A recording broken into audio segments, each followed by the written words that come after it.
Yeah.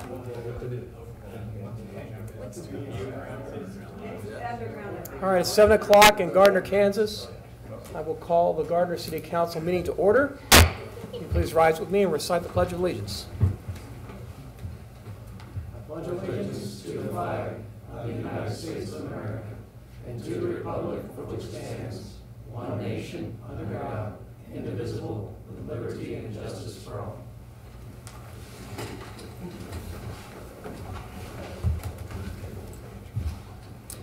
Okay, a couple of things really quickly. We're going to be removing a couple of items from the agenda this evening for presentations. We were going to have a governing body rules and procedure update this evening. In the interests of brevity and trying to keep this meeting as short as possible given the existing weather conditions, we're going to be postponing that until the next meeting. We consulted with council leadership on that, and they were all in the same agreement. Also, from the standpoint of the committee recommendations, we will have a short presentation on that. We're going to have some discussion on mitigation of certain costs. We're going to try to keep that discussion as quick as possible. Again, trying to keep this meeting short enough so that folks don't have to play hockey in their cars on the way back to their houses. So we'll go ahead and get started. I have a presentation proclaiming the week of January 27th through February 3rd as Buckle Up for Safety and Lives Week. And I'm going to be presenting this to the police department and to, I think there's I don't know if we have an organization here that's going to be. It's me. It's you. It's me. It's you. I am the organization, yes. All right. Okay. It's the Todd Winters organization. Todd is the organization. Part of it, yeah. Tell me who you're representing this evening, Todd. Buckle Up for Lives, or for Safety and Lives. So we're just out to promote people buckling up and using the seatbelts and safety. So. Oh, that's great. Yeah. Thank you. You're welcome. So you'll be joining me up here then to get your picture. I can, sure. All right. Whereas public attention is needed to improve the voluntary use of seatbelts to save lives and reduce serious injuries, and whereas on the average 115 people are killed in traffic accidents each day, and 4 million Americans are seriously injured in traffic accidents each year, many of them permanently. And whereas it is estimated that only 80% of Americans and 90% of Kansans voluntarily buckle up, and whereas U.S. highway safety officials estimate that if this number were increased to 100%, some 30,000 lives could be saved each year, and 2 million injuries prevented or reduced in severity. And whereas the resulting reduction in medical and other expenditures would be in the billions of dollars, and whereas the use of seatbelts can save lives, and whereas these facts can be best brought to the attention of the public through the media and public education, now therefore be resolved that I, Steve Shute, Mayor of the City of Gardner, Kansas, do hereby proclaim the week of January 27th, 2019 to February 3rd, 2019 as Buckle Up for Safety and Lives Week, and announce that during the next week a campaign urging drivers and their passengers to wear seatbelts will be conducted by the Gardner Police Department and Dr. Todd Winters to improve safety. Citizens who are using seatbelts will be awarded during the campaign for their safety awareness. Come on, So we can get pulled over. And, yes. And for a good reason. Absolutely. It'll be pulled. This will be a first. Pulled up for doing something right. Oh,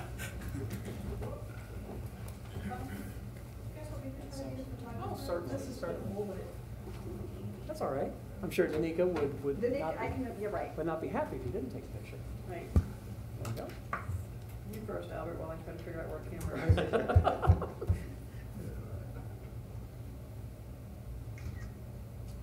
All right. 3, 2, 1. All right. Any good time? All right, thank you. Okay. Thank you very much.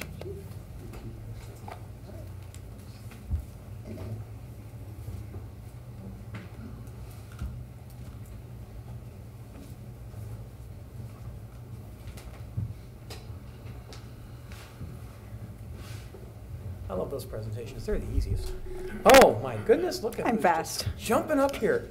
Presentation item number 2, Johnson County Fire District 1, 2018 end of year report. Laura Gurley. I just wanted to formally introduce Fire Yes. Chief Kirk and Assistant Fire Chief Myers to come up and give their 2018 end of year report. Okay, great, thank you. Fire District 1 Chief Rob Kirk. Good evening, sir. Good evening. First of all, I want to thank you for allowing us to come up here. We finally get to start doing this again. You know, we've been trying to do it for a number of years, and kind of a breath of fresh air to have Laura to invite us up here to do this. It's an honor to come up and do it. I do want to quickly introduce a new member of our staff here. Chief Scott Casey has joined our staff, and he'll be taking over the operations as Dennis is going to kind of crawl into my office a little bit more and help me with some upcoming events. You know, 2019 is going to be a great year for us, and we got a lot of things coming up, and Dennis is going to crawl in there and help me do some more of the political stuff, and we got a lot of stuff coming, so he's going to help me do that. So Chief Casey's going to start that, and he's very well welcomed into us. So I'm going to turn it over to Chief Myers to get started. Thank you. Good evening. Trying to get my voice back from Sunday. So so this is our review for 2018, and you'll see we had a pretty busy year. You know, pretty much uneventful as far as huge major fires, but we did have a lot of action going on. So 3,225 calls last year in the whole district. 1,922 of those were in the city of Gardner, 342 in Edgerton, 406 in New Century, 312 in the outskirt part of the county, unincorporated part, and then we ran 83 calls out of district. So that would be our automatic aids that we go into Olathe, we go into Spring Hill and places like that, Wellsville, those kind of places. This has been kind of interesting to us too. From 2017 to 18, you can see the call difference. We had about an 18.5% increase in calls, which is pretty good, pretty big number for in the fire service. As usual, the medical calls are the big proportion of what we do. It's about 60%, a little less than 60% are medicals, and as far as working fires, that's the sliver up there. It runs about 3 to 8%, depending, and that includes car fires and house fires and stuff like that. Good intent calls are usually smoke alarms, smoke detectors malfunctioning. Service calls are just people sometimes will call and need some help doing something, and that's what we do. Hazardous conditions usually pertain to gas leaks, gas odors. We had a lot of those with some of the fiber stuff coming into town. We did run a lot of gas calls last year. Response times, you know, the national average, we've talked about this before, is 5 minutes. And just to show you, in the city of Gardner, we're running about 4.2, 4 minutes and 2 seconds. Edgerton's 4.5. New Century is 3.51. County is 6.34. That jump is because obviously it's outskirts of our district that we respond to. And then again, the out of district calls are completely out of our district, where we're running in the Spring Hill, Olathe, and places like that. So we're well within the national standards for that, and we're kind of proud of that. Overlapping calls, this is an interesting statistic that we've been tracking lately. So code 1 calls, as we call them, they're the most critical type call that we're going to run. Those will be a heart attack, difficult breathing, the real serious, as the PD calls, life-threatening type calls, and that's what they are to us too. So 40.83%, we have 2 of those basically back to back within 5 minutes within the city. So that's kind of for a population that we deal with, that's a pretty big number. And you'll see we're making some changes in our operation to help accommodate some of that a little bit later on in the slides. So 40.83% are overlapping calls.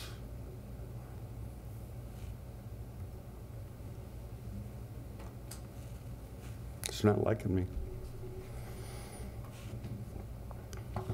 To help respond with that, starting tomorrow morning, we have a new kind of the out-of-box idea. We actually have 2 firefighters that are go on day shifts. Chief, you know, you talked to me about our guys working 24. So we have 2 guys that will be working basically 10-hour days, 5 days a week. And through our statistics, we've shown that most of our EMS calls are Monday through Friday from 7 o'clock in the morning till around 5 o'clock at night. So this little unit is a squad. You've probably seen it running around a little bit. We've been test driving it for the last couple of months. So starting tomorrow, there'll be 2 firefighters that are assigned to that on day shifts. They will be picking up quite a bit of our EMS calls, which another part of this is instead of running a $600,000 pumper down the road to EMS calls, we're running this unit down the road that's about $150,000. It has full capabilities on it as if we basically were running a pumper. Just carries a lot less water and a lot less hose. It does have firefighting capability. And it will also give us 2 extra firefighters during the day, Monday through Friday, if we do have a big incident with the fire and stuff like that. So we're kind of excited about this. It is kind of a concept that's throughout the county now, instead of running the big trucks, and it will help those response times too, because it's going to get around a lot quicker. What firehouse is that coming out of? It's going to be floating. So we have AVL detection on all of our equipment, and it'll kind of hover around Station 2, depending on, that's kind of the center of the district, but dispatch will pick up where it's at and send the closest unit. And you know, we've built in some medical response codes for that, so it will jump calls if need be. Touch on the PR aspect of it. I'm sorry, the what? The PR aspect of it. Okay, yeah. Okay, I will turn it over to Chief Holly, our prevention chief, division chief, and he'll go over the prevention stats unless you have any questions about any of the other responses. We were kind of busy last year. Yeah, just right click. Okay. Good evening, City Council, City staff. Just want to go over real quick what we did last year in the prevention division. So the fire inspections in the City of Gardner, we conducted 665 annual fire inspections. We got every business was hit last year, and we started this year on 2019 already. You can see in Edgerton we conducted 162, and the unincorporated Johnson County area we did 198 for a total of 1,025 inspections conducted last year through my division. Public relations events is big for us, and I think Chief wanted to hit a little bit on the squad. That squad's also going to be going around to baseball games, basketball games, some events in town that they can be seen at. So we're going to kind of use that in their downtime. They're going to be speed driving around town, hitting some of those events for us too, so we can even get more exposure. So we conducted 83 public relation events in Gardner last year. That includes all the 5K runs, all the school events, anything that they call and request us to come, birthday parties, color runs, festival on the trail, all that good kind of stuff. So we conducted 83 in Gardner, 21 in Edgerton, 11 in Johnson County Unincorporated for a total of 115 events. Now through those events in Gardner, we keep track of the people that we talk to, touch, make contact with. So in Gardner, and a lot of this comes from the week-long fair, we made contact with 9,443 residents. That's pretty good. That's a good statistic for me to see how many we're actually going out there and making contact with. Edgerton 1487, Johnson County 1462. And I was real impressed when I added these up that we made contact with 12,392 people last year. I was pretty impressed with that total when we got all these figures together. And then I'm going to turn it over to Trig Morley and let him talk about the emergency planning part.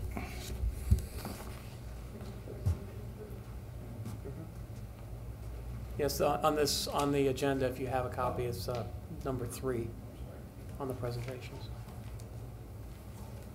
Good evening, Trig. Good evening, Mayor. Good evening, Council, City staff. I'm glad to be here this evening. My name is Trig Morley. I'm one of the battalion chiefs with Fire District 1, and I've stepped into a new role this year out at the Fire District. We've created a community preparedness and special operations position, and then starting here just at the beginning of January, I filled that position. And that position, what that's going to do is it's going to allow us to focus on a little more emergency preparedness for us as a fire district, but also for the communities that we serve. And it's something that we're really excited about because we believe that emergency planning is going to just contribute to a more resilient, more prepared community when it comes to those times where the community is going to be challenged. So I do want to speak just real quick on kind of what an emergency plan is, what we can do to put one together, and then talk just briefly about emergency operations centers and a format and what we can use to put people in an emergency operations center to provide situational awareness to city leadership. We'll talk briefly about continuity of operations plans, and then we'll wrap it up. So I'm going to try to be really quick on this and keep talking. So an emergency plan, basically, it's a document that describes how citizens' property and the environment will be protected during times of a disaster and an emergency. And we look at these, and it's a comprehensive plan. And so it's going to cover all aspects of emergency planning. And all hazards approach as well. And so it's flexible enough to be used in all emergencies. And then kind of the big thing is risk-based. And so you do a in-depth risk analysis for the community, and you just identify what the true hazards are in the community. So we don't have to write a plan that addresses avalanche or a crevasse opening up when we need to focus on things like the threat of severe weather, tornadoes, winter storms, and those things. So there's lots of good tools provided by the state and the county that can help us doing a risk assessment. And then the nice thing about an emergency operations plan, you can sign a responsibility for carrying out the specific actions in an emergency. And so you're going to predetermine who is going to do what during a time of an event, and then that can kind of become pretty critical when you have your unique relationship like a fire district that provides fire protection services for a city like Gardner, and that we really need to identify some lines of authority and just kind of identify what that organizational relationship looks like between the two entities, so that we can all come together and provide this common operating picture and move forward with a plan to, like we said, improve in the city resiliency, create a more resilient city, a better prepared community that's going to be able to respond in times of disasters. We do that through operational coordination, so getting together, talking about the operations and how we're going to handle operations. We can bring these people together to create the situational awareness for city leaders, to give them all the parameters of what's going on in a specific emergency or disaster, so everybody's on the same page. Emergency operations plan will make for a more robust resource management system. There's lots of tools and things that are already in place that can take advantage of that will help you inventory and track resources. And that becomes important for a lot of reasons, but most critically for the tracking of cost. And when you get to a situation to where you've exhausted lots of budget money to handle a disaster that comes through the community, tracking cost and then trying to cost recovery are huge things. And then the biggest thing, again, is we kind of come back to that, establish a common operating picture. And that's to get all of the decision makers and all of the key players during the time of a disaster on the same page, and everybody kind of operating towards that same common operating plan. And so, man, Chief Moore, that sounds like an awful lot. How do we do it? 4 easy steps, right?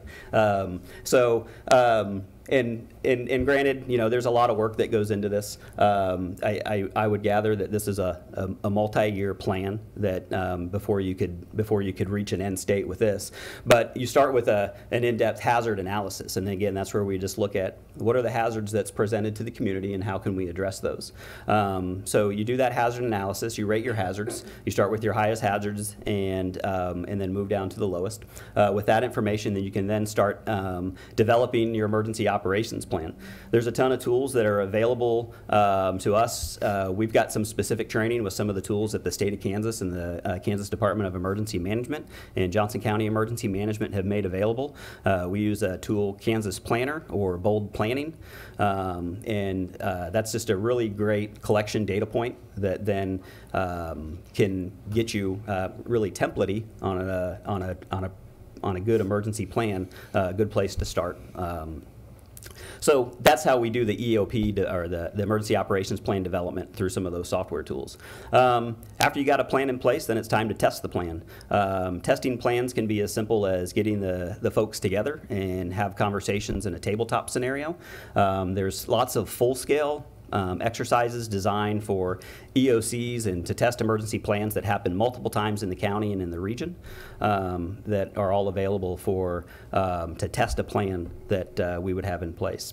And then the maintenance, keeping up with the plan, anything that changes, anything as simple as maybe a facility change for when the Justice Center opens up. That may force a change in plan. So someone just to keep tabs on the plan and keep it maintained and keep the revisions up. So we've got an emergency operations plan. Then what do we do? Well, you got to have a way to operate that plan, and typically we see those in the form of an emergency operations center, it's just a location from which coordinations and support for incident management activities are directed. Bring all your decision makers together in there, and then that's where you would provide that situational awareness, paint that common operating picture, and do that. I put on here that can be physical or virtual, and I know that, and what I kind of mean by that is that you see some places, like the Johnson County Emergency Management, they have a dedicated EOC, and that room is designed for that one specific purpose, to where maybe in a system or a city as this, is that it doesn't need to be that dedicated of a facility. I know that a lot of forethought went into the development of the Justice Center, and there's some opportunities there. But so I say a virtual center, and that could be a multi-purpose type of room that could quickly be reconfigured to accommodate an emergency operations center as such. So, Can we do that, Chief, with the, okay, that's what I was thinking, that So we've room. been working on the AV systems Right. and the integration of that. So I think with that, we can have a council meeting there too, if we need to. Yeah. Thank you. okay. And so the way that you set up your emergency operations centers, we do that through emergency support functions. But the way that those emergency support functions, they're designed to integrate with ICS, the incident command structure, or the incident command system, that both the fire and EMS disciplines and law enforcement are accustomed to working in all the time. So we utilize the ESF. So for the emergency support functions, or ESFs, these are kind of the positions that you put into your EOC. And again, they provide basically intel for the decision makers. So they're going to be the folks that are collecting the data or collecting the information that they need to provide to the key decision makers and the leadership within the community. It's a great place to bring folks together. You can get in there and you can interpret and predict needs. So it could be that you're having a conversation with the folks that are responsible for removing snow and ice from the road, and they're overwhelmed by things, and they can't provide the crews with chainsaws that we need to go out and assist with opening roads. But you have your partners in there, to where somebody from the fire department discipline might say, it's not somebody we think about when it comes to clearing roads, but we might say, we've got crews and chainsaws that we can send out to start doing that. So you can collect needs and interpret what those are, predict those, and offer that support. The emergency support functions are going to support the overall mission of the EOC through asset statutes and authorities. And so I explain that real quick is that so the system in which us and the fire discipline operate in is much bigger than Fire District 1, and through a lot of the statutes and the authorities that we have through our auto aid and mutual aid contracts with basically everybody in Johnson County and a lot of our neighboring counties, that then gives us the ability to reach out to those agencies to provide assets and support and stuff like that into this community if it were affected with something. So again, we go back to maybe the chainsaw scenario where we need some folks to support a public works operation.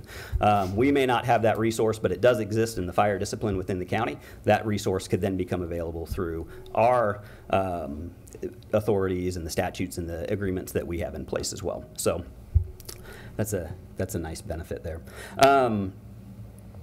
The emergency support functions allowed a jurisdiction to focus on the basic mechanism for structures by which resources are mobilized, and it kind of goes back to kind of what I was just saying. In our discipline, we mobilize resources way different than maybe the law enforcement community does, and certainly the public works and some of the equipment and water utilities. And so by operating these ESFs, you have you select your primary agencies based on the authorities and the resources and the capabilities that they have. And so by those ESFs, you would have those disciplines are going to be able to mobilize their resources in the manner that they're used to through the ESF. So it's not going to be that we have this big event going on. The only person to come in and do it is Chief Morley to come in and staff this EOC and maybe make some decisions where we've got some players in there, but we don't have the right players because I can't speak intelligently about maybe what needs to happen with Public Works in clearing sidewalks and roads from ice and snow, but I can tell you what it takes to go put a house fire out. So that's why we bring all of these different players into the ESFs. And again, one of the things is that it integrates really well with the whole ICS and span of control, which are really big deals when you talk in the incident command structure. So for ESFs, and so those are kind of predetermined. There's 15 ESFs. And so you go through and you would identify these and what department in the city or what group in the city would be somebody that would be the right agency to fill that ESF. And so I kind of look at this ESF 4, ESF 9, and ESF 10. Those are ESF 10, 3 ESFs that I'm real comfortable and real familiar with working in. So there might be something that ESF 4, 9, and 10, those are ESFs are going to be combined and filled by Fire District 1, maybe in a Gardner EOC. An example would be ESF 13, Public Safety and Security. That's a law enforcement discipline ESF. So typically you would have somebody from the law enforcement leadership that would be representing that ESF in an EOC. ESF 15, External Affairs. That's basically public information. And so you would have maybe a public information person with the city that would fill that ESF. You've got some of them, ESF 2, Communications, typically IT departments. They're going to be the people that are making sure that the critical facilities within the community are getting back the communications needs that they do. So they're identifying what do we need to do that, and we need to call our vendors, we need to get mobile broadbands in place, things like that. So that's kind of how the ESF works. And you might look at some of these and say, okay, agricultural and natural resources. Okay, so sometimes do we even have any hazards where we need to address that? Probably, but a lot of times we might look to somebody with a typically it would end up being like a Parks and Recs person that's real good with, a biologist or something like that that can speak intelligently about natural resources. ESF 6, Mass Care, Emergency Assistant, Temporary Housing, and Human Services. Those are always tough ones, but there's also agencies within the county that you can also partner with that can help with that as well. So it's not necessarily that all of these ESFs have to be filled by somebody with the city. You can always find the talent or the expertise that you need to kind of fill an ESF.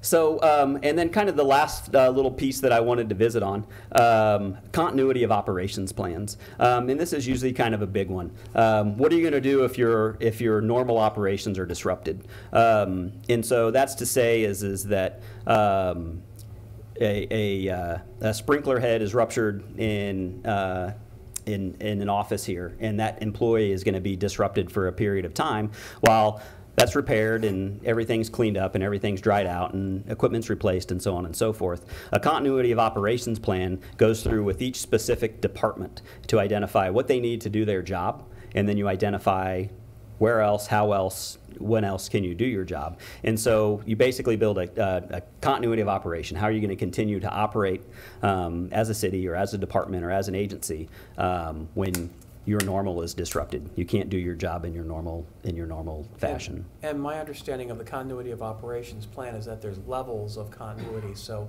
you have small, medium, high impact. So let's say the small one being the sprinkler head scenario that you just mentioned. The medium one being, okay, well, we had some sort of a partial roof collapse or something like that. Major would be, a tornado comes through and levels the building. Yes. Yep, So- you're absolutely correct. And then again, we kind of for capturing data on a continuity of operations plan, we turn back to that Kansas Planner, that bold planning tool that we've worked in, and there's a ton of direction and resource in there to capture the data and develop the continuity of operations plans. So basically at the end of the day, the end state is.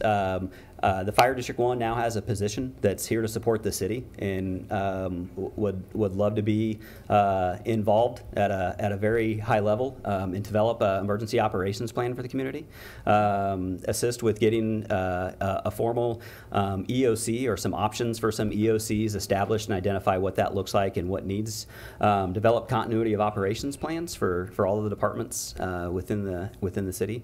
And then one thing that we have done a lot of is develop this incident action plan for all events. So currently, we work with the police department on this a lot for pretty much all of the events that happen in Gardner. The downtown events, also a lot of the events at Celebration Park. But we develop, basically, this is a large gathering of folks. We can go through and kind of do a hazard assessment. What's going to happen if something's going to go bad here? And then we plan for that. And we actually formalize that in we use NIMS documentation, so the National Incident Management System provides us documents that if it were a federal incident, where we need to go. So we start with that pretty high-level planning. We do that for pretty much any major gathering within our fire district. So we've partnered with the police department in doing that for the last several years, and it's been successful, but there's definitely some opportunities to kind of spread that out and get more of the agencies or more of the departments that are impacted or affected by that or participate in that on board with that planning. So we'd love to also develop those IAPs for all of the events in the city. And that is all I had for tonight. So if there's any questions or any discussion that I can answer for you, I'm glad to. Trig, will Sheriff Hayden be participating in this as well, just based on proximity and jurisdiction? So, as you talk through any of the planning, typically if we were talking with, through a hazard assessment, we determine that one of the hazards might be civil unrest, and then that kind of falls back into the law enforcement jurisdiction, and then identifying what resources would you need to handle this, personnel-wise, equipment-wise, and things like that, and then kind of formalizing those agreements with those agencies ahead of time. So it could be that Chief Brooding and his folks over there determine in this is like, we might need some sort of armored vehicle support, or we might need a mobile command post that we can bring some tactical decision makers into. At that point, that might not be a resource that he has available to him in his fleet, but it's definitely something that we can identify in that plan and then work those agreements ahead of time. So when he does need it, the method to get it is already identified, and it may be something as simple as ordering that through the Sheriff's Department Dispatch Center, or maybe it's something, if it's a large enough event, it's going to come back to the EOC. They're going to look at it. The ESF 13 person is then going to send that to the county level or something like that. And it even gives us the resource, say that the law enforcement community identifies a resource that's not available in this part of the county or in this county at all. Maybe he needs some air support in the way of a helicopter with some FLIR, even identifying those. So it all starts with that hazard look, and then what do we need, and then how can we get those things in the critical times that we need them, and identifying those.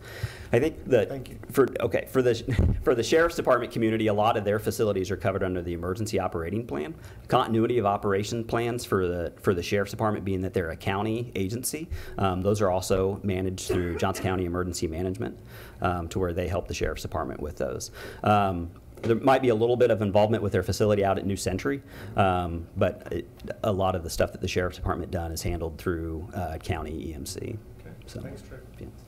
Well, I will say it's a breath of fresh air that we're able to coordinate so closely with the fire district and be able to utilize an asset such as yourself, Trig, and I'm looking forward to partnering with you and getting our emergency operations plans underway within the city. And I know that we've had some emergency operations scenarios that have been built over the past, and I'd like to be able to start to integrate those with the rest of the county operations. And I'm also looking very much forward to being able to utilize our new Justice Center to be able to have a very robust emergency operations capability.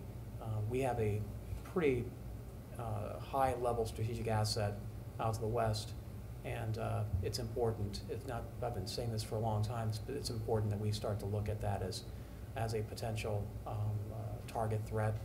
You know, we're not just talking about natural disasters here, we're also talking about man-made disasters. And so having the ability to stage these types of scenarios and have access to the equipment that we need ahead of time, if something, God forbid, would happen out there, would be, is going to be, it saves lives. The quicker you can stage and dispatch, the quicker you can mitigate a threat. So, Absolutely. thank you very much, Trig. I appreciate your presentation. Thank you.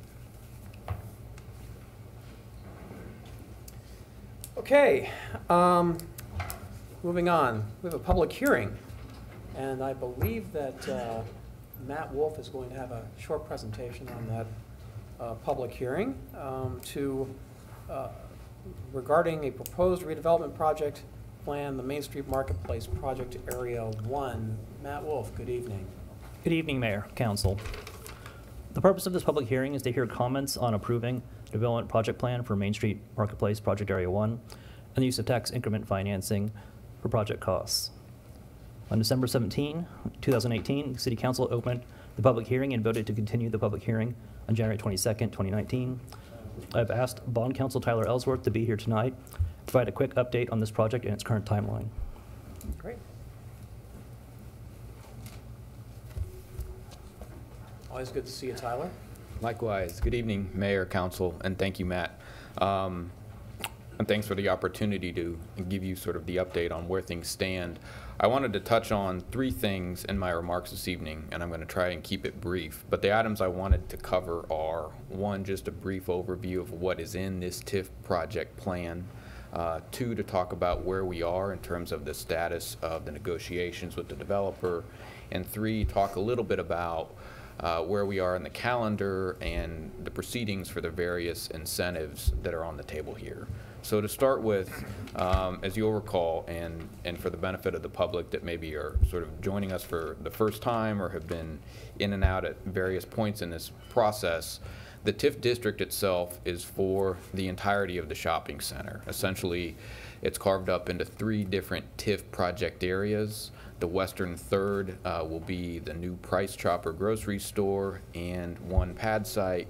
The middle third or so of the TIF district is the existing inline retail shops, existing Moonlight Plaza shopping center, and the eastern 1/3 or so of the shopping center is a renovation of the existing Price Chopper grocery store and a 2nd additional pad site.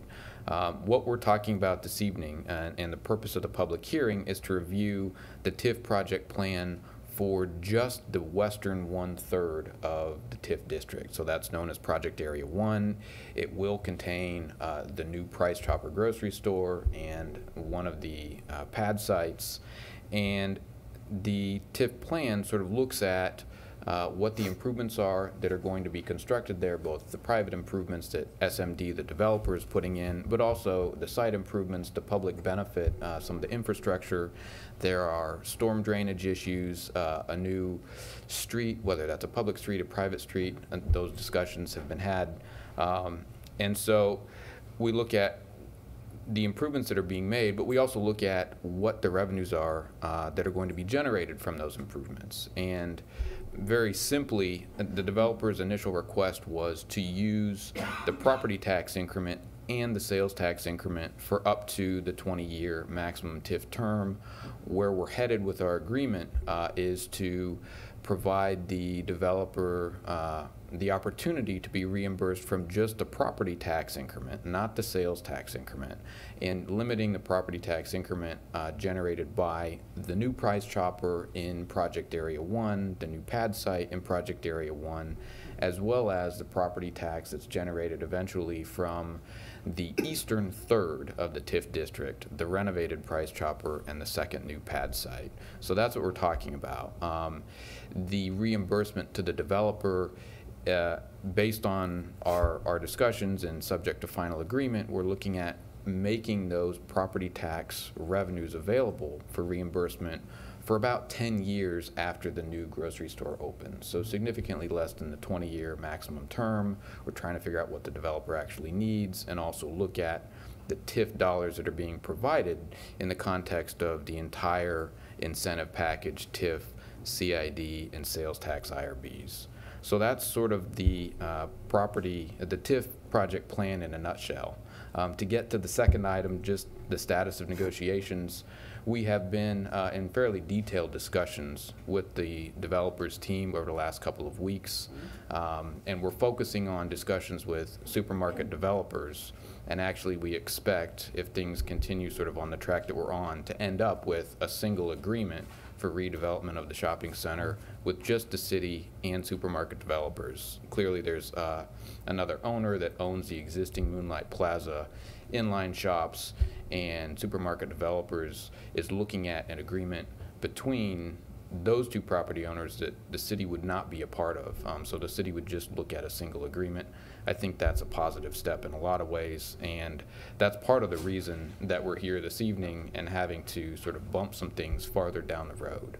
The developer has to basically undertake additional diligence and additional time, and they've requested that we bump the proceedings that we had planned to bring to you for consideration tonight to the February 18th council meeting. And so, just to touch on the final item, where we are with the calendar and the proceedings, tonight we have the public hearing, and depending on the comments that you receive once you open the public hearing and take any comments, you can either close the public hearing or continue it to the February 18th meeting. I'm not sure that it makes sense necessarily to continue it a second time. You have the option to take comments regardless of whether there's a public hearing, so you probably want to close the hearing this evening. The only other item on your agenda tonight that's related to this project is the resolution of intent for sales tax IRBs. That's appearing on your agenda because we had to publish notice that that would be considered, but our suggestion is that you get to that agenda item and then table action on that resolution until the February 18th meeting, at which point we'd be ready to hopefully have you approve the TIF project plan, approve a CID, adopt a resolution of intent for sales tax IRBs, and approve a development agreement. So happy to answer any questions. That's my update. Thank you. And I wanted to note that the applicant representative is from Supermarket Developers is here this evening, Joel Riggs. Good evening, sir. And would be available, I'm assuming, to answer any questions that we might have from the dais. But having said that, I'm trying to keep this moving along. We're going to go ahead and entertain a motion to hold that public hearing on the development project. So moved. Second. Motion Baldwin, second Winters, that we open a public hearing for the purpose of receiving comments on the proposed redevelopment project plan, Main Street Marketplace. All those in favor indicate by saying aye. Aye. All opposed? Any abstentions? Public hearing is now open. If you would please come forward. We have a 5-minute clock. If you have any comments that you'd like to make, and please, no profanity, no personal attacks. The hearing is now open.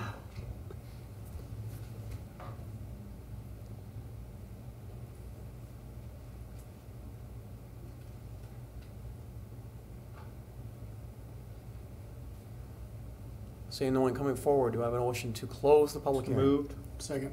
Motion for Gorsuch, second Melton, that we close the public hearing. All those in favor indicate by saying aye. Aye. All opposed? Any abstentions? Public hearing is now closed. Time is now for public comments. Members of the public are welcome to use this time to make comments about city matters or items on the agenda that are not part of a public hearing. As we just had a public hearing, those particular comments we would like to be able to have addressed at another time. But other than that, you can speak on any topic that you would like to speak on. Again, it's a 5-minute time limit per person, and no profanity, no personal attacks. With that being said, public comments are now open. Please come forward, state your name and address for the record.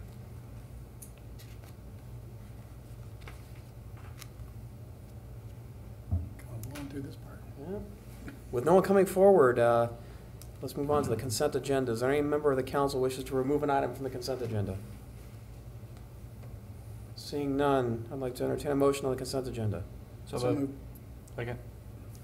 Motion Winters, second, motion Melton, second Winters, that we approve the consent agenda. All those in favor indicate by saying aye. Aye. Opposed? Any abstentions? Consent agenda passes. Committee recommendation item number 1, Consider adopting an ordinance revising Title 13 Utilities, Chapter 13.25 Electric Rates of the Gardner Municipal Code. Amy Foster, you are up and you are the big expert on this, so good evening. Okay, that was fast. Hey, we're not messing around here. I guess not. So my presentation. So we're going to just do a quick overview. Unfortunately, we did just cover part of it in the work session. But I also included what we've discussed previously on the water and wastewater. That will correlate to the CAFs that you'll be voting on to put the rates into effect. So we'll start with just a quick overview for electric. We're looking at minimizing our rate classes down to residential, commercial, broken down by small, medium, and large, school district 231, and interdepartmental. And that's removing all the all-electric classes. The proposed rates by class is a 2% reduction to the energy charge for residential customers. USD is actually a 2% increase for all of their users. And then interdepartmental, based on the previous charges that they were on, that rate's going to a 0.0565. So it impacts an increase and a decrease depending on what rate structure they were paying on before. When we look at the residential, depending on what type of usage they had, you can see anywhere from $1.14 to $3.41 based on our average customers. So USD 231, their increases from a small utility school on the school is $14.37 up to $185.47 for the large school campus. Interdepartmental small is a decrease of $43.43, large an increase of $3,418.99. The commercial rate class design is set up more to the industry standard. So based on historical data or the size of service, it will determine what class they are through, small, medium, and large. And when we ran the numbers based on individual customers, a lot of our small commercial will see a rate reduction. Medium is kind of in between, and large also varied based on the rates that they were on. So I'd just like to say for those people out there watching with commercial businesses, if they contact utility billing, if this goes through tonight, we'd be happy to run their numbers and visit with them on that commercial education. So. And so again, that rate impact varies greatly between small and large. And then we'll move right into water. Just a quick reminder on what we did for water through the UAC and through the work session consensus. We will be taking our rate classes to residential inside city limits. Multifamily dwellings with multiple units utilizing one water meter, but breaking it down to a 5/8 meter. We will charge a 5/8 base rate for each of those units to the apartment complexes. Residential outside city limits, non-residential inside city limits, non-residential outside city limits, wholesale, interdepartmental, and exchange. Incorporating a base rate based on meter size for non-residential customers. Currently, all of our customers, no matter the size, are paying the same 5/8 meter current rate of $13.45. And so starting in 2020, they would be charged based on their size according to the graph. Proposed residential inside and the exchange rates per thousand, or the exchange customer rates per 1,000 gallons through through 2030. It is proposed at a 3.7% rate increase. And so that is to absorb the cost of all of the CIE plans and not have a large spike further down. So we're spreading that cost over a longer period. When we go through and look at the impact for our customers, this is outside, and we look through the residential rate impact per month and then throughout the year, the total rate increase for an average customer that's a 6,000 gallons over the 10-year period is $24.46 per month. And so in 2030, that would be, if we waited at that point, how much it would cost them each month. So we're doing it in smaller increments. Also, the cost of money in 2030 is going to be higher, so Yes. that net present value is not going to be baked into a rate increase, so it'll actually be a higher number than that. Correct. So, and if I'm going too fast and you want me to stop, please. Okay. And so then we go to the non-residential rate impact per month based on meter size and what that impact looks like. For the majority of our customers that have larger meters, the largest number is a 2-inch meter. We have 81 customers with 2-inch meters. And so over the period to 2030 for the 10 years, it actually comes to $243.96 a month is what the total of that is. So $51.38 for the first month is our average. Okay, and then we'll swing right into wastewater. And so with wastewater, we would like to incorporate the way that winter averages are calculated in 2020, however, not have a proposed rate increase until 2025.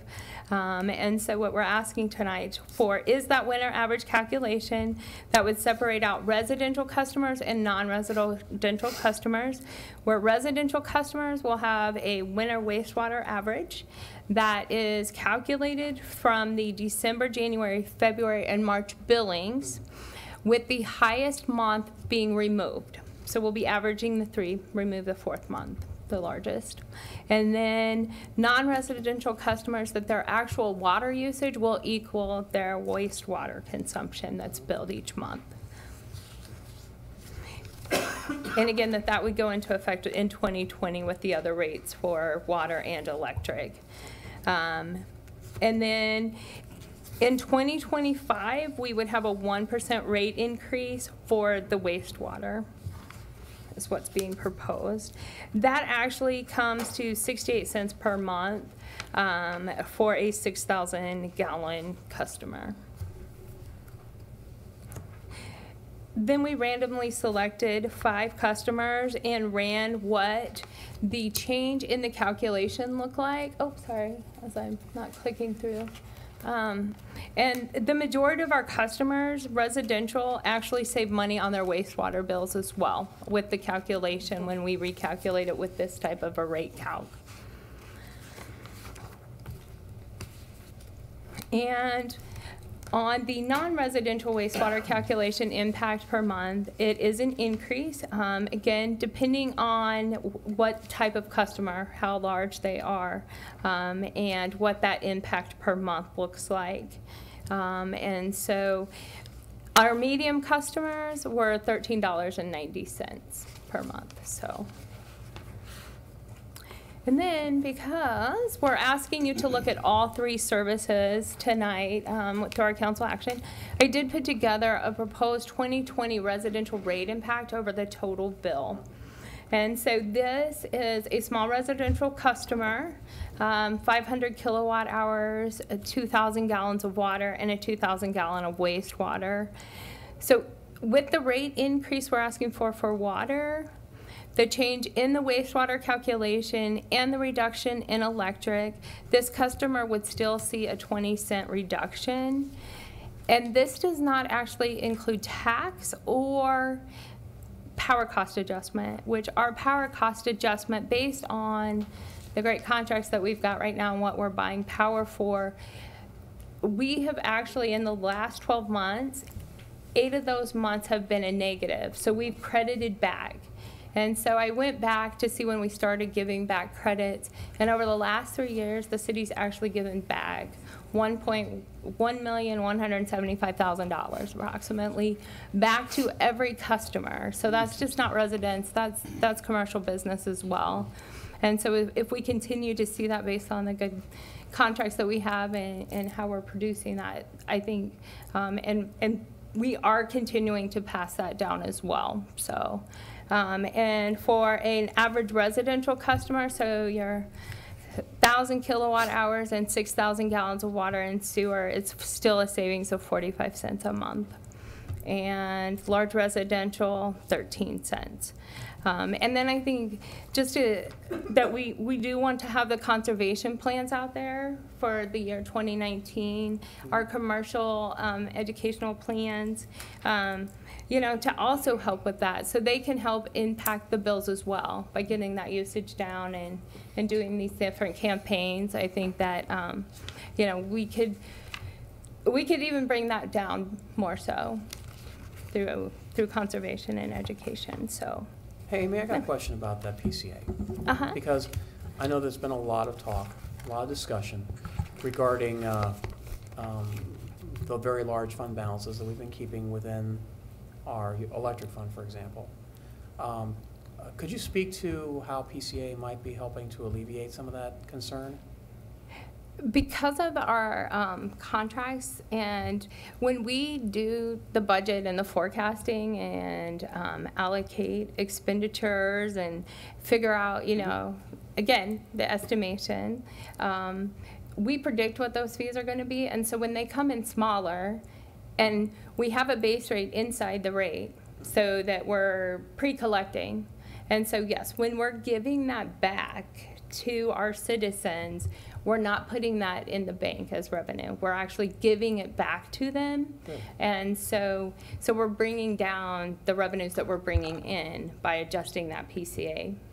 So. And what did that PCA give back equal to? 180? I can't remember the number. It was $1,175,000 in the last 3 years. So that's over 3 years. Okay. So. Thank you. I mean, I know that we've had some concerns and some discussion here about accumulating balances. And is there a approach? I know that this is, obviously the rate study addressed some of that, but is there an approach to help to stimulate a little bit more of that going back? And or are we just going to use the PCA to potentially do that? Well, and I think that the PCA is doing that based on our projections, and then also the rate reduction to our residential, because we also have a CIE plan, and we're not raising rates to pay for those projects. And so we kind of talked about, well, how come we couldn't just pay out of the account to pay for the smart meter project? I believe there's $3 million for that project coming out in 2019.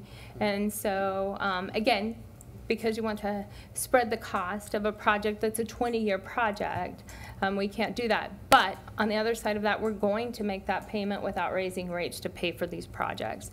And so as the rate study wins, they're diminishing that reserve balance as well. So Great. Through those things. So. Great, thank you, Amy. Yep. Okay. And that's the end of my presentation. Great. Thank you, Amy. Just kind of stay where you are. I'm going to open up the floor for public comments on committee recommendation item numbers 1 and 2. Yes, Clint Barney. Clint Barney, 136 North Cedar Street. I wanted to reemphasize that it was we did this rate study to become revenue neutral. So I think that we're on track with that.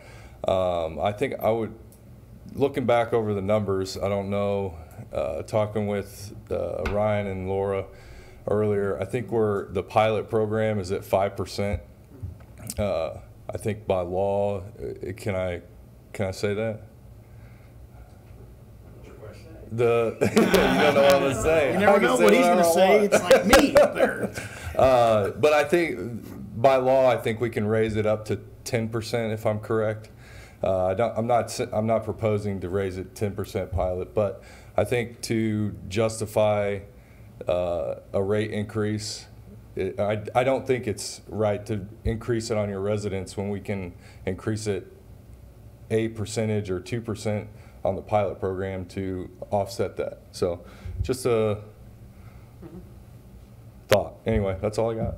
And I'm under 5 minutes. Look at Never you even go. started counting. Thanks, Clint. Any other public comment? Seeing none, any questions for Amy? Or for any, or for Clint, I guess, or Gons, or any other member of the staff? Yes? Amy, on the winter average, so if you have your 3 months, you threw out your top one. If you end up at 3.2, we're gonna build that at 3 or at 4? Well, and it actually goes up or down, so it depends what we set. So if it's 3.5 and we roll down, we can set that up in the system. So it would be based on what the directive would be, So it's up to us. Yeah. So, Mark, question for you. I know what my answer is. Would you want to roll it down then? Well, To the 3. I would be curious from unrolling the rates if that was factored in. Because that does reduce your revenue for those 3 months. Right. Mm-hmm. So if you're at, depending on where you draw the line, if it's 3.5, right, that's 1.5 that you lost. Right. Or you could say, well, just roll it down and we'll see how it goes, and away you are. Ideally, I wouldn't want to say you roll it up by default, because if you didn't use it, you didn't use it. Exactly. Right? So it would either be at 3.5 you roll up, and 3 and 4 you roll down. I would probably be in favor of rolling down, at least for now, until we have another study, down the road. Well, we're also looking at this as being reviewed again in 2021, I'm assuming? That's electric, not water. That's electric. Okay, this is water, Water, wastewater, okay, I'm sorry. Well, are we also looking at potentially doing a review on water, wastewater about that time as well? It'd be a couple It more was years after 5 that. years. Really? Yeah. It'd be 2 years after that. Water, yeah, not Yeah. wastewater, because wastewater doesn't start until 2025. Yeah. Unless there's, And so I do know that Colin and I talked about it, and Colin is from Larkin. Sorry when I refer to Colin. And so in the study, we did the 3.5 up, down. And what we do now, it actually is a roll up, because we bill per 1,000 gallons. And so the 3.2 isn't calculated until it rolls to the 4 on water. And so with sewer, because we're doing the 2, it actually rolls up to the 1,000, because that next 1,000 isn't going to be calculated as what the argument was back in 2004-ish, somewhere in there, I believe. And then when we came back and did the 2 months, which was, unfortunately, I don't remember what year that was. And so that's when they changed it, so that it went back to the rounding up. And so, but in the rate study, Colin used the 3.5 up, 3.5 down. So anything under 3.5 went down. So it's a true rounding, then, is what you're saying? Yes, true rounding, yes. All right. Okay. Anyone else? Excellent work, Amy. Love the analysis. Appreciate it, very detailed. All right, without any further comment, we'll go on ahead and have 2 votes, one for electric and one for water, wastewater. So we'll start with ordinance 2597. Can I have a motion on ordinance 2597? So moved. Second? Wow. Motion, Melton. It was me. Yes. Second, Gregorczyk. That we adopt ordinance 2597, revising Title 13 Utilities, Chapter 13.25, electric rates of the Gardner Municipal Code. City Clerk, who in this case is the ICA tonight, will you please call the roll? Councilman Winters. Yes. Councilman Baldwin. Yes. Councilman Gregorczyk. Yes. Councilman Melton. Yes. Ordinance 2597 passes with a pregnant pause from Council Vice President Melton. The suspense. Yes. Committee recommendation item number 2 vote. Do I have a motion on that vote? So moved. Second. Motion Gregorczyk, second Baldwin, that we adopt ordinance 2598, amending Title 13 Utilities Code of the City of Gardner, Kansas, 2008, increasing various rates and charges, and amending or repealing all ordinances or regulations not in conformity herewith. And this is really more pertaining to the water, wastewater portion of the code. City Clerk Ika, will you please call the roll? Councilman Baldwin. Yes. Councilman Gogorsic. Yes. Councilman Melton. Yes. Councilman Winters. Yes. Ordinance 2598 passes unanimously with one missing. All right, committee recommendation item number 3, consider accepting the dedication of right-of-way and easements on FP 1808, the final plat for the Belfonte Car Wash. We're gonna have a real car wash in this town. No, I shouldn't say that. We have real car washes, but this is the Cadillac Car Wash. We're adding a car wash. Larry Powell, good evening. Thank you, Mayor. Shut me up. I'm looking forward Take to this his car shovel wash. away from him, Larry. Yes. Anyway, currently we have a property that's being brought to you for final plat. This property is undeveloped and owned by the Johnson County Airport Commission, and the Airport Commission will retain ownership of, and the business owner will lease the property, and the associated applications have to gain the approval through the Airport Commission, Board of County Commissioners, and the FAA. So after tonight's action, those will be the next steps for this property. This property is within the Flight Corridor C, which is off the end of the runway of New Century Air Center. And in the past, the Airport Commission has not been interested in developing the subject property. However, this has changed for limited land uses, and this is partially because the property is just outside the runway protection zone, and it is an area off the end of the runway that serves to enhance the protection of people and property on the ground. In the event of an aircraft lands or crashes beyond the runway end, where the property remains in the flight path, it is not in the RPZ. So what we're hoping for, of course, is for that to never to occur, but they're saying that the hazard is worth the risk in this case, so the Johnson County Airport Board is willing to lease this property for this use. So the final plat is consistent with the approval of the preliminary plat, and the Planning Commission at their December 18th, 2018 meeting unanimously approved the final plat with the conditions outlined in the Planning Commission recommendation section. No members of the public spoke for or against the project, and the application is subject to the joint review of the impact area of the New Century Air Center, and therefore will go to the Airport Commission on January 23rd and the Board of County Commissioners in February.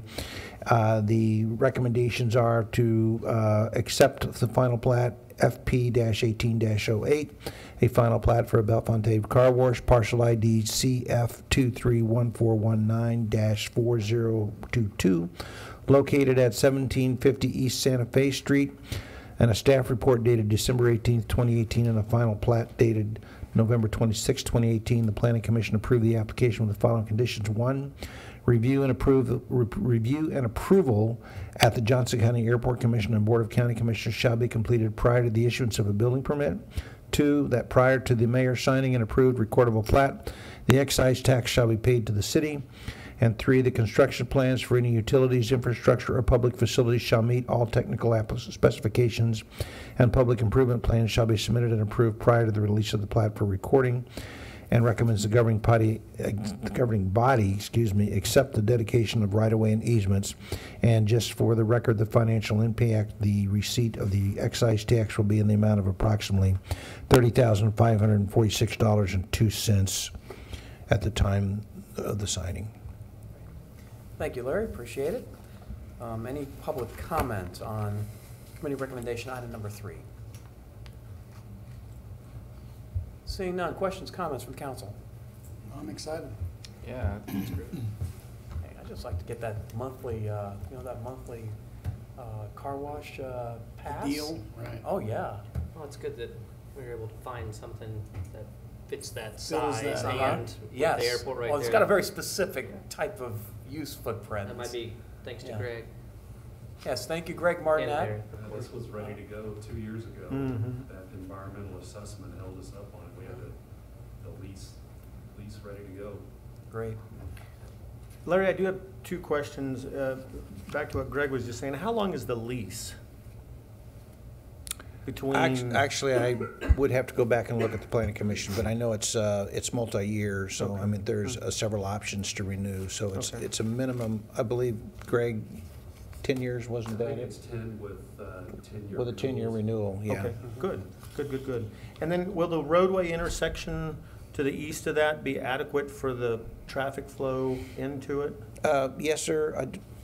We don't have the plot plan for that, do we?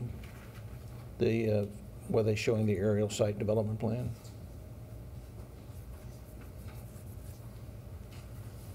I looked at all the mappage over the weekend. I was just curious if. Mm-hmm. I would, while we're looking for that, see if we can bring it up. The site is a long, narrow strip of property, as most people probably would recognize, bordered on the east by Cedar Niles Road, and on Santa Fe to the south side, and US 56 to the north. And then on the west end of the property is actually a drainage way that comes through the property and is actually the beginning of the Little Bull Creek that runs down through that area. What we have is the entranceway would basically line up with the Walmart north entrance that is off of Santa Fe, and that gives us a very long stacking distance between on the property itself that is 3 lanes wide. It will hold up to 30 vehicles before they're backed up to the entrance. And so here's the basic final plat itself. So you can see the preliminary strip. So if you look where the S is there on the Santa Fe Street, under the ST, that would be basically the entrance to the property. So it would wind from there clear back to the east end of that property, where they would then go through the payment center, and they would make a left turn and go through the tunnel car wash back to the west end.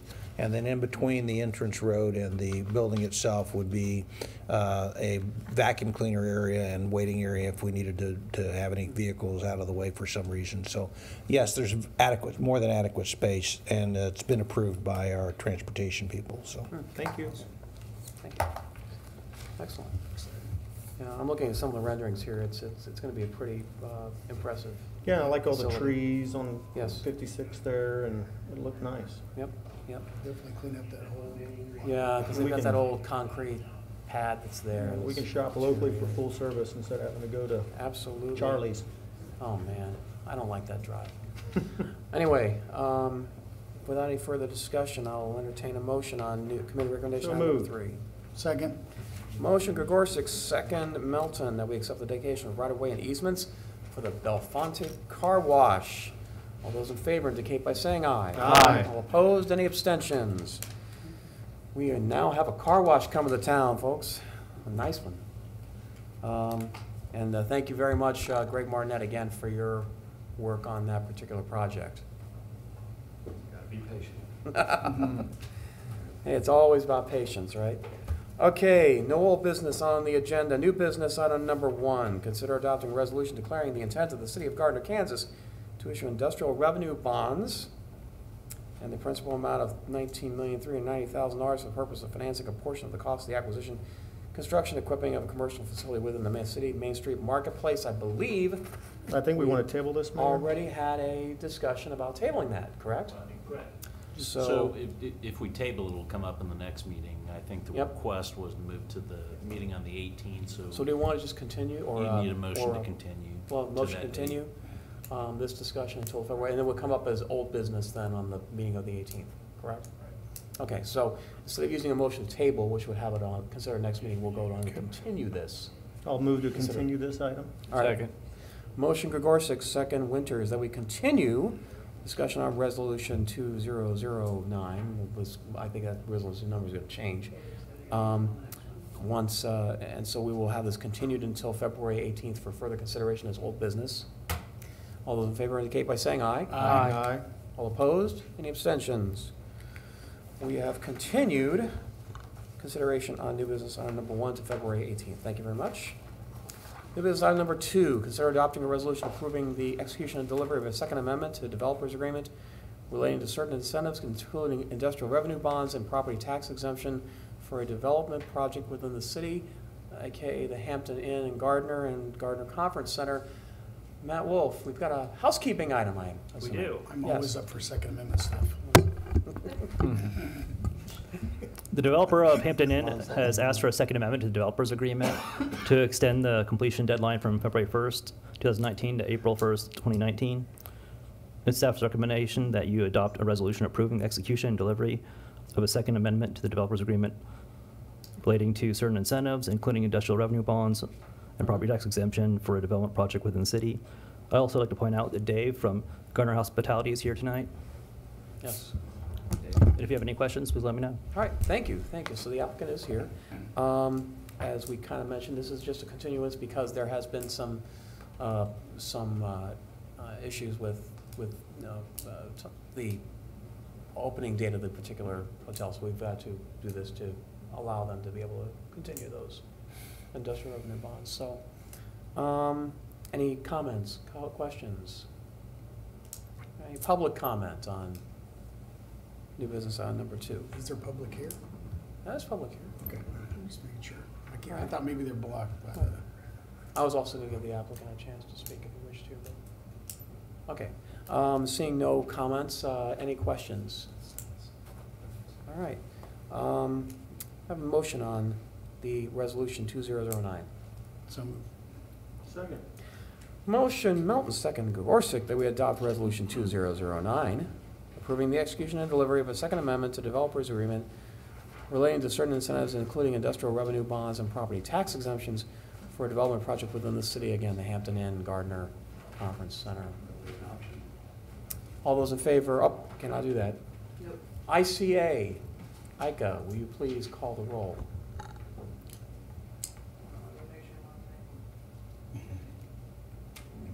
Councilman Gorsick. Yes. Councilman Melton. Yes. Councilman Winters. Yes. Councilman Baldwin. Yes.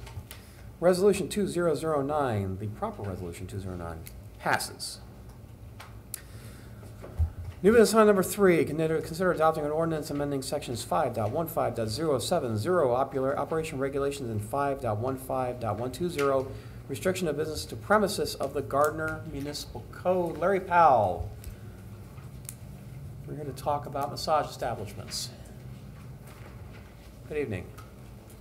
Again. Good evening, Mayor. Excuse me just a minute while I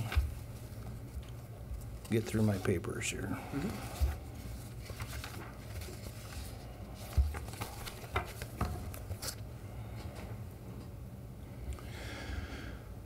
You may recall that about a month ago we made a change in the massage parlor regulations, and this is a actual housekeeping item continuation of that same thing. This is another minor tweak of our current code. Our current code, which is to approve an ordinance amending sections 5.15.070 operation regulations and 5.15.120 restriction to business to premises of the Gardner Municipal Code, which will allow Gardner licensed massage therapists to perform massage therapy in a private residence in the city limits of Gardner, and to permit licensed therapists to offer couples massage. And the basic background for this is that the city ordinance currently allows any licensed massage therapist who's under the care of a medical practitioner to offer these services already. And we had a differentiation in their ability of our current massage therapists who were licensed independently to not be able to provide these same services.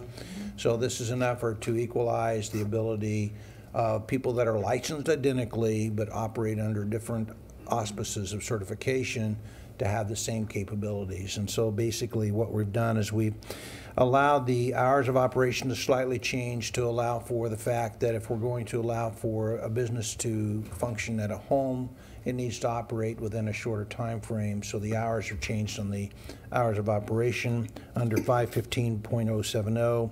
So it changes from midnight to 6 a.m. to 10 p.m. to 6 p.m.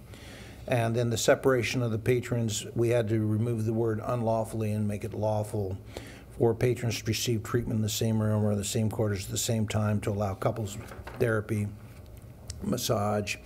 And then we would to allow licensed therapists to perform their services in the therapist home or residence, provided that the therapist home is licensed as a massage establishment, and provided that any place where massage operated in accordance with the regulations set forth in the Gardner Municipal Code 5.15.070 and subject to the provisions contained within the Gardner Land Development Code of Title 17 regarding accessory home occupations.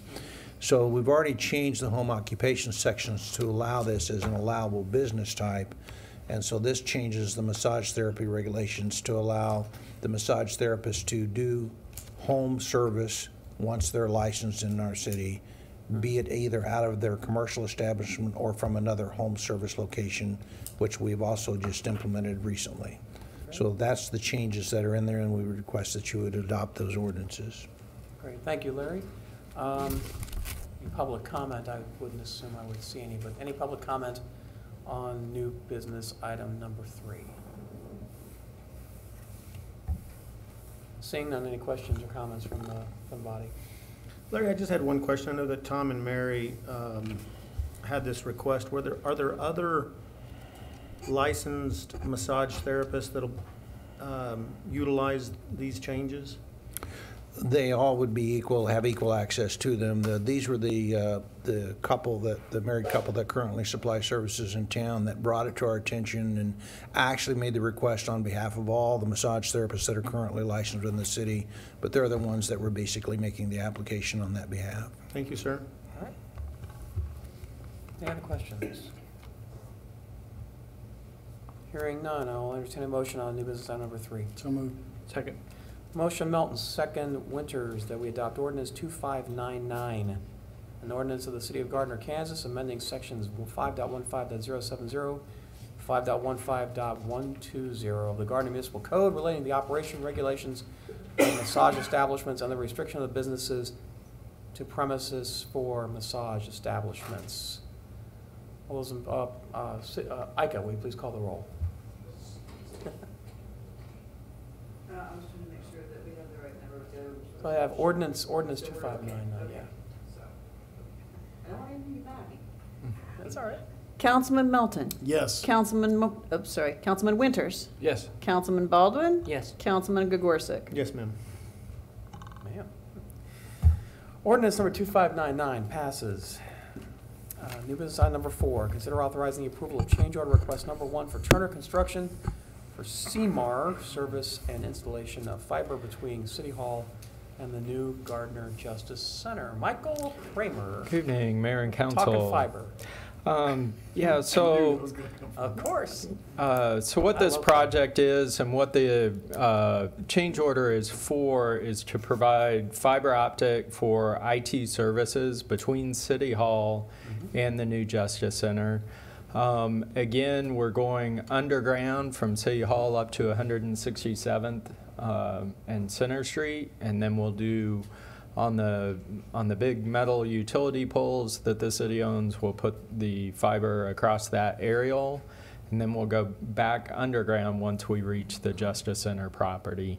And that conduit's already in place on the Justice Center property. In researching this and the best ways to do it, we worked with Turner on reaching out to contractors. We worked with Gons on different aerial routes that we could go and ways that we could get there. And in the CAF, we talked about fees from $110,000 to $250,000. That was just the construction part, not the bonding and permitting and management fees. So the alternative that was selected, again, going the combination of aerial and then underground, is $142,000 and $142,438. So, and so what we're asking for is a change order for Turner for their construction management and the services on this. The change order is $70,000 that we're asking for. The rest of the funds, the $72,438, will come from our owner's contingencies. And so in looking at the budget with Turner and with our architect trainer and then with staff and with chief, we believe that there's enough construction and owner contingencies in the project to cover that additional expense. And so with that, I did want to mention briefly, owner's contingency is there originally to go from when we developed the GMP, that was on 90% plans. And so the difference between the 90% plans and the final plans, there's a little bit in there. And then it also allows for things that during construction that come up as far as owners' wants and needs, such as if there's FF&E, which is furnishings and equipment and furniture. And then also, like during the plan review, we had we needed to add for life safety. We needed to add a doorway in one of the halls and add some security to that. And then the construction contingency is Turner's as the construction manager at risk. They have a decent amount of contingency in the project too, and that's for things that they didn't necessarily recognize, or to take care of weather events, additional heat in the building. And so with this, one thing I did want to say is that, Turner is actually releasing some of that construction contingency over into the owner's contingency. And that's a little bit earlier than they would like. We still have some weather to go through, but they feel that they still have, they don't foresee anything that they would need that for. Exactly. And so, but we do, in releasing it early, they do kind of say, if something unforeseen happens, we may come back and ask for that back. And so I did want to make council aware of, kind of where we were at on it. But again, we don't see anything like that, and we see that the budget's, tracking very well. So again, overall, the fiber is $142,438. We're asking for a change order of $70,000, and the rest to come from the owner's contingency. All right, thank you, Michael. Any public comment on new business item number 4? Seeing none, any questions? Just out of curiosity, to go underground on 167th, was that another 85 to 100,000? Basically, you're right in the ballpark there. Yep. Yeah. You're talking about linear foot. So yeah, right. Drill. It was actually right at about 100,000. So that was one of the options we looked at. Okay. And what is the amount that Turner is releasing back? It's right now they're releasing back $100,000. Okay. So that would cover this, and then our current estimates on FF&E are a little bit on the high side. So. Sounds good. All right. Can you just real briefly tell us the purpose of that? The fiber? Yes. Yeah. Between City Hall and the district. Yeah. So basically, on the purpose of that, it allows us to have utilize the same servers and such that we're utilizing now for the existing police, and have all of our IT operations and such located here. And so there won't be any actual servers at the new facility. They'll be here. We'll just have the switch gear and such. And essentially, if you have it there, and this is a little bit not the IT guy talking, but you're looking at separate internet connections, phone lines, services, firewalls, and yearly cost. And when I added up the numbers that Greg gave me, you were looking at $35,000 to $40,000 of additional expense if you don't do this per year. So it's a pretty quick return. Okay, great. on the fiber itself, and that doesn't even count the additional personnel that you would need. I think the other thing that's really cool about this is we will be able to have other meetings there that can be live streamed then, and like if something happens at City Hall and we need a different facility, so the court stuff, they need it anyway. And so back to his, and I had that same question about going underground. Is it something that's vital, piece of, is it a lot safer to go underground? Is it less chance of weather tearing it out? I mean, there is less chance of weather tearing it out. I think Gons had spoke previously in a meeting with us that those metal poles are pretty stout, and if they go down, we have a lot bigger problems in town. Yeah. But certainly, there is benefit to going underground, but I think the cost benefit is. So the biggest benefit to going underground would be to keep the vermin from biting into the lines because they like to chew into fiber for some reason. But, you know, other than that, probably because there's no electric charge and they know it, they like to chew things. But Yeah, but they're gonna have a hard time going up those metal poles. yeah, it's sliding straight down. But yeah, so I'm pretty confident the aerial's the way to go in that section. So very good. And then one last thing I'd mention is, you know, we're not doing the connection between the Justice Center and then we have existing fiber that we could tie into on the other side of Moonlight that would kind of create a loop back to electric. You know, that'd be another $30,000 or $40,000 to make that little connection, but it's certainly something in the future to keep in mind. It does really close in and would be an easy way to backfeed the Gardner Electric with additional capacity. Yep. And I believe that there might be some work in that particular area. Yeah. I'll just keep it at that. Okay, so I will entertain a motion on new business item number 4. So moved. Second. He knows his place, what can I say? Motion Melton, second Baldwin, that we authorize the approval and execution of change order request number 1 for Turner Construction for Seymour Service and installation of fiber between City Hall and the new Gardner Justice Center. All those in favor indicate by saying aye. Aye. All opposed, any abstentions? New business item number 4 passes. Time for council updates. Is there any member of staff that has items for the council? We're going to start with Ryan Denk. Nothing for me. Finance Director Matt Wolf. Nothing. Jesse? No, Charles. You're Charles. I get the two mixed up all the time. Charles, do you have anything for us? Okay. Birthday boy Jim Pruding. Yeah, it was yesterday. Okay, well, it's still yesterday. We finally have our go-live date for the niche RMS system. It is Monday, the 28th. Great. We've been preparing in earnest for the last month with the final version, did the data migration, everything's gone well. I expect we'll have a few hiccups. We're one of the 3 test cities, and the public won't notice, but long-term, this is going to be a fantastic upgrade for us with our capabilities, not only with analysis, but some of the future things that we can look at. We did look at, a couple weeks ago, went through a demonstration, and part of niche is the integration of outside vendor software, and looked at a facial recognition program. And it's not what you think you see on TV where we're scanning the crowds at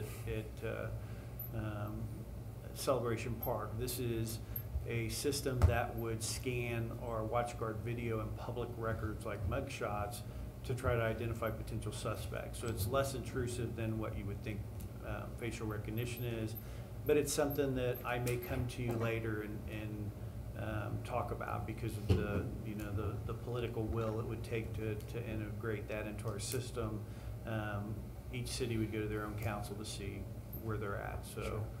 That's nothing we jump on board with without coming to council, but I'm excited. It's going to be a great asset for us, and we'll be able to push out data to the community, crime data, and things that they haven't seen before. So it'll be a great system for us.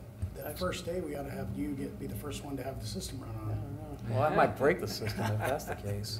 Chief, does that cohabitate with third-party platforms like Ring, as an example? So, we've talked about trying to develop a list of people that are willing to identify their homes as having that capability, so that if we have a crime in the area, we can look and go knock on the door and ask them if they've got the video available. That's something that we're going to implement soon. But yeah, that's the Ring video we got for the trucks. That was excellent. I just put one on my house a couple weeks ago, and it's fantastic. You can talk to people that you're going to work from anywhere. Thank you, Chief. Gons Garcia, you have anything for us other than what we've already got? All right, Jason Bruce, you didn't have a presentation, so you have all the time in the world. I'll try to be brief. First things first, when you exit the building, please be careful. It's slick out there, so we do have crews working around City Hall and in the parking lot, so please watch your step. And with that being said, we're taking applications now for spring and summer seasonal jobs. Deadline is February 1st, so we're asking applicants to get those in to us.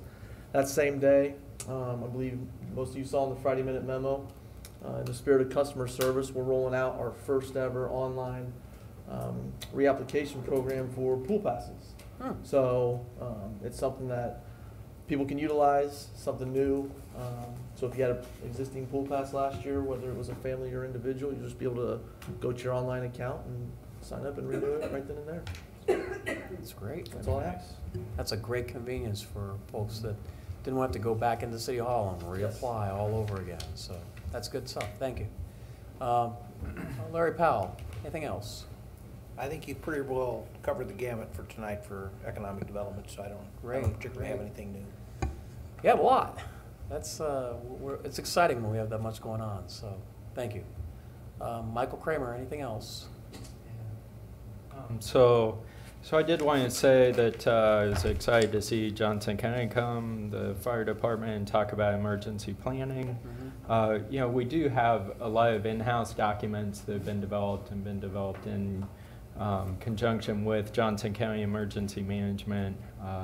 We have staff trained in NIMS, and then also, you know, Public Works has contacts with Johnson County specifically. But you know, some of those plans haven't been looked at and or updated in quite a while. So I think it'll be good to move forward and through that process.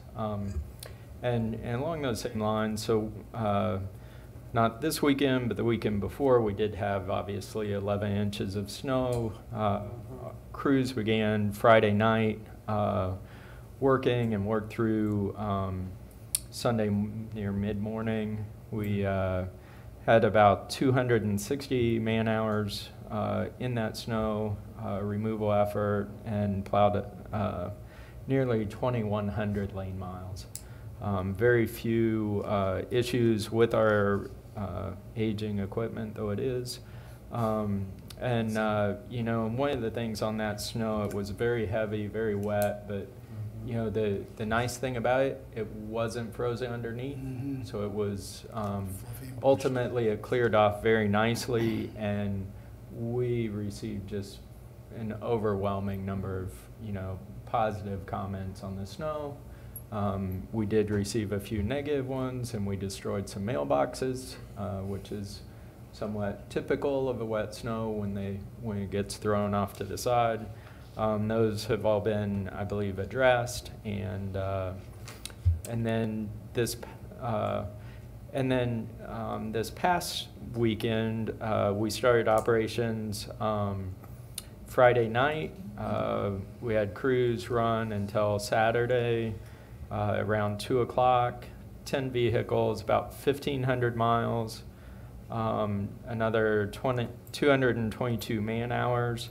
And I think we weathered the storm pretty well, and you know, and that's not just the Public Works folks, that's everybody in the city working together, and in both of the storms, the utility line maintenance and the Parks and Rec folks, and I believe this past weekend even Gons had a couple of wastewater department employees help out with the driving. Greatly appreciated their help. And then tonight we had 6 employees start about 4 o'clock today. They'll work till 4 o'clock this morning, and they'll be replaced by another crew of 6. And primarily we expect to be, you know, spreading ice melt throughout that storm. And then so that's all I had on the storms, but I do have a couple other items here. You know, we've received quite a few complaints on our US 56 on Main Street. It is in really poor shape as far as the potholes, the joints, etc. Jody has reached out to their maintenance staff fairly recently, and I believe it was in the kind of November, December time frame around when we first started having some winter storms. They came out and patched almost every single joint. It's all gone. And so Joe's reached out to their maintenance. I've reached out to the Metro engineer, and the Metro engineer assured me that they'll patch it again as soon as they can, but that obviously is weather dependent on them being able to get out. You know, I do believe that long term we need to look to a solution that fixes it rather than patches it. I'm not sure what that looks like at this time, but I'm certainly going to, you know, be talking with the Metro engineer about that further, and we discussed that in our transportation task force, and some long range planning, but certainly want to make sure that they keep that on their radar, because it's the joints are in poor shape, and it's a really rough ride. When was the last time that road had been resurfaced? So they did a major joint project, I believe, in about 2012. But that was the bridge area, though, wasn't it? Well, and it was quite a few of the joints through town, but it wasn't all of them. And right now, I'm not real sure whether the ones they repaired failed, or new ones failed, or both. I have a feeling it's probably both. And then any other questions on the Powell? Okay. And then I did also want to state again that due to the storm damage that we had, primarily the snowstorm weekend, we were proactive. Jason reached out to the fairgrounds and got them to agree to let us drop off brush there, or have citizens come and drop off brush. This coming Friday, January 25th, and Saturday, January 26th. On Friday, it'll be 8 to 5:30, Saturday, 8 to 4, and then the following week, Thursday, Friday, and Saturday. These are weather dependent. We do want just, you know, tree and brush and storm related, a photo ID showing residency, on no commercial vehicles. So we really don't want, you know, professionals dropping off their debris there. Yeah.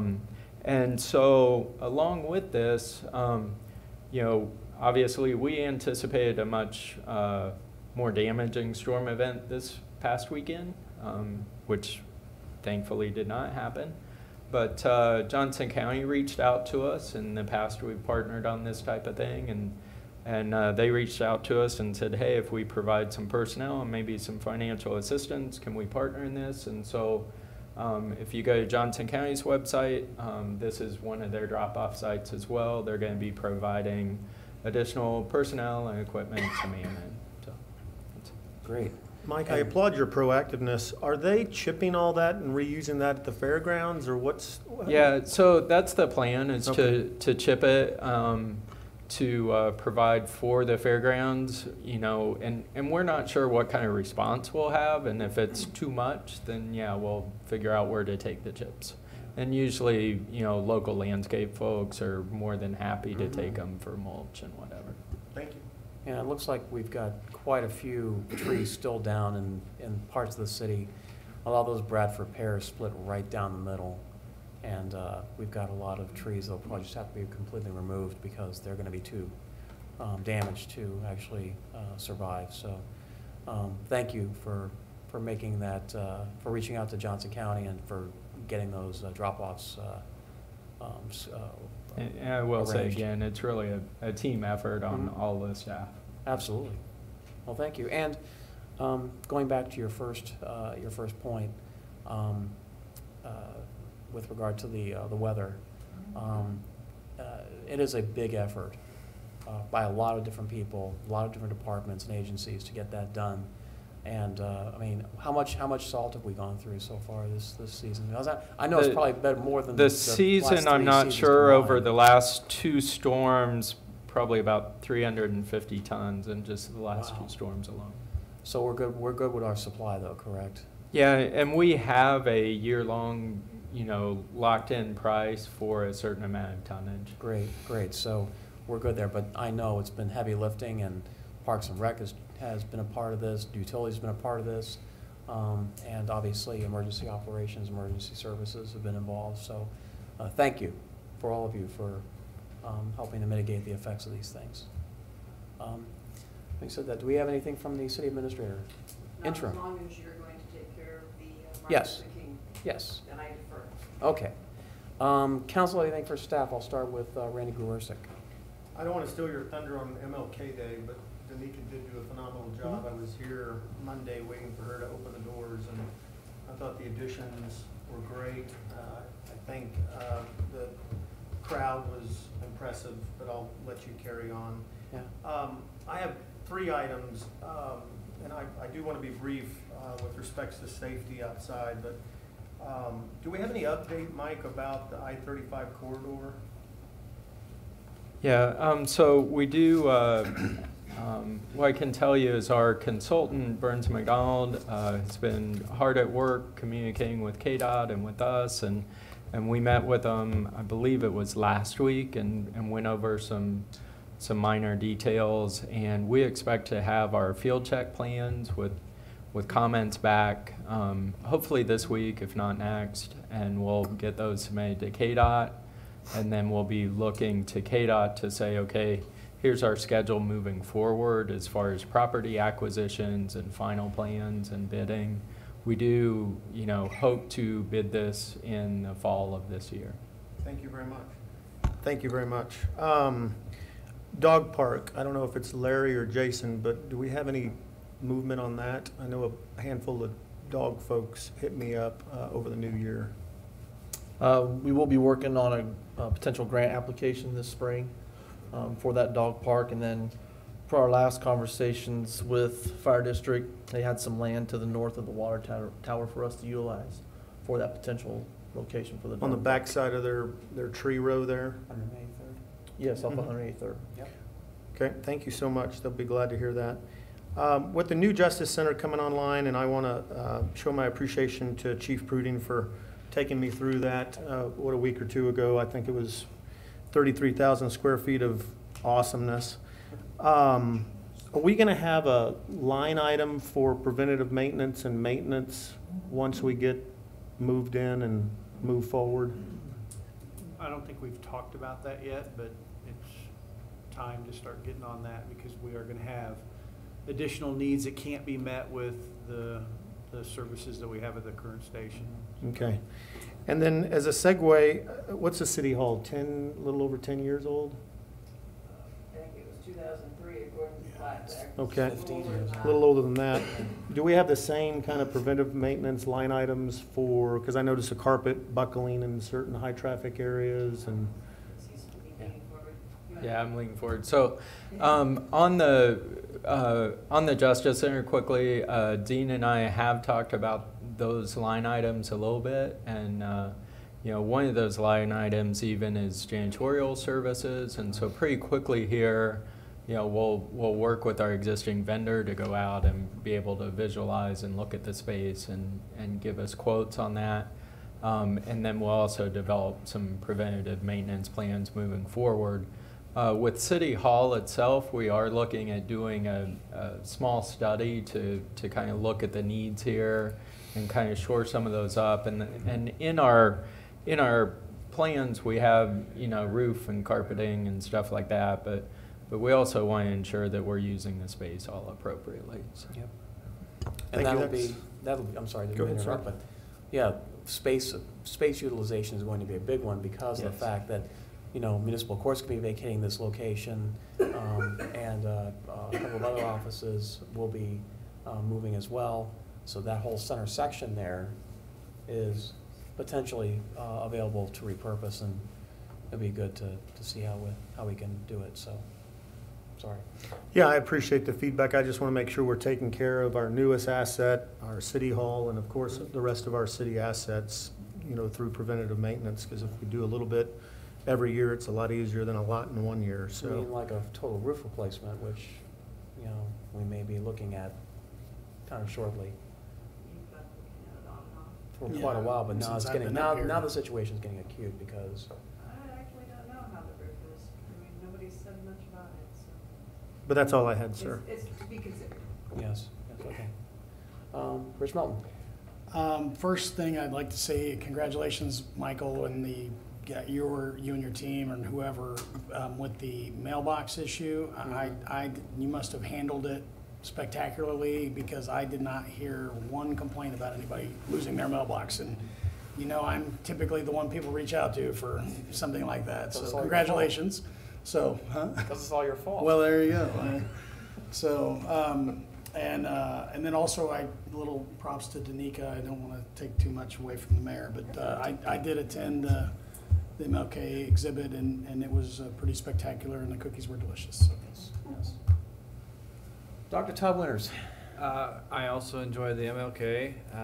One thing though I did know, and Rich beat me to it, but there was a sign on the door that said City Hall closed, and just to the left. And I took it down. Yeah, so I hope that didn't You turn took down anyone the away signs when they again? came up for the program. But Rich just took it down. He took it upon himself. That's all I had. So. Okay, great. Mark Baldwin. I'll let you speak about the MLK. How's that?